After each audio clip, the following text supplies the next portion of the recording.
For the 8th time, the Senate has failed to advance a bill to reopen the government as President Trump ramps up his pressure campaign on Democrats.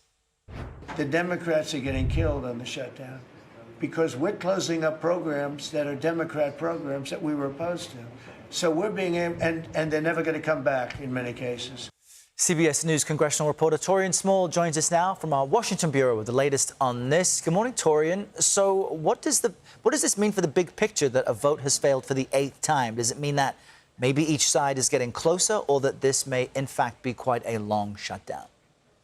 Errol, doesn't look like we're any closer to a resolution. As I've been saying for weeks now, it's more apparent that Republican leadership, Democratic leadership are more interested in talking to the public, holding daily press conferences at this point, shaming the other side, than they are to actually coming to the table to negotiating something. The sticking point here for Democrats is the fact that this continuing resolution doesn't address their key priority, which is ensuring health care premiums, which are set to go up because of a tax credit set to expire at the end of the year, are a part of this conversation. Republicans, however, are pushing what they're calling a clean continuing resolution, keeping spending levels as they were ahead of this government shutdown. Here's what both sides had to say.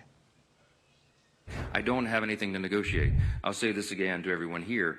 We did not load up the temporary funding bill with any Republican priorities or partisan priorities at all. We're open to sitting down anytime, any place with anyone. Democrats have been very clear. We're not going to support a partisan Republican spending bill that continues to gut the health care of the American people.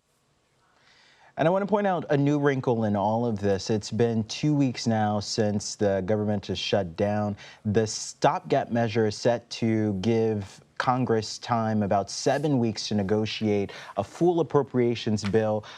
Leader John Thune of the Senate says that now a point of discussion is whether or not they would have to change the deadline for this stopgap measure. If that happens, that means the House would have to come back and re-vote on this bill because there will be a modification to it, Errol. All right, important information for our viewers to remember. Taurean, thank you very much. The stalemate on Capitol Hill continues this morning as lawmakers fail to pass a spending bill for the 8th time, as we've been discussing this hour. Alaska Republican Senator Lisa Murkowski says she understands why Democrats are hesitant. Listen. There's a lack of trust. Does it make it harder to come to terms on hard things like a government shutdown? Absolutely. CBS News congressional correspondent Caitlin Huey-Burns joins us live from Capitol Hill with the latest. Good morning, Caitlin. We all know about this lack of trust, but there's another detail I want to ask you about. Democrats seem to have a bit of new fuel for their fight in this shutdown as President Trump announced billions of dollars for Argentina. Tell us about that and the lawmaker reaction.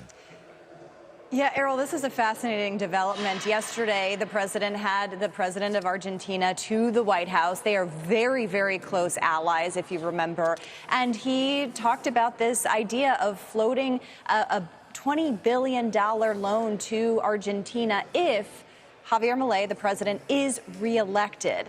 And now, as you can imagine, that elicited a lot of criticism, especially from Democrats up here on Capitol Hill during the shutdown. Take a listen to Chuck Schumer.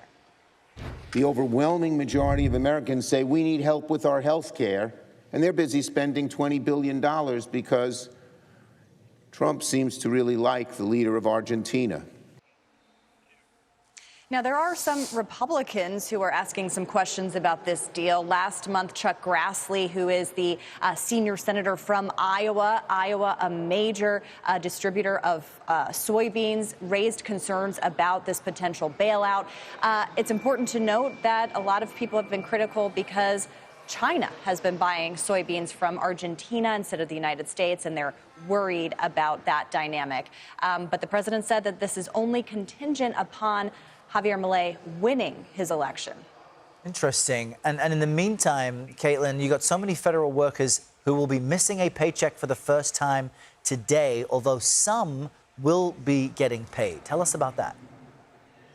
That's right, Errol. You know, I think a really important dynamic up here is that lawmakers, by constitutional law, have to get paid, still get paid during a shutdown.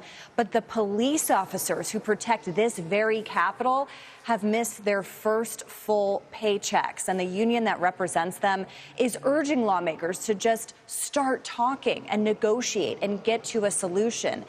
We also know that military families are going to get their paychecks today. There was a threat that they may not get them. Those will go out today because the administration has found some Pentagon funds, rearranged some Pentagon funds to be able to pay the troops.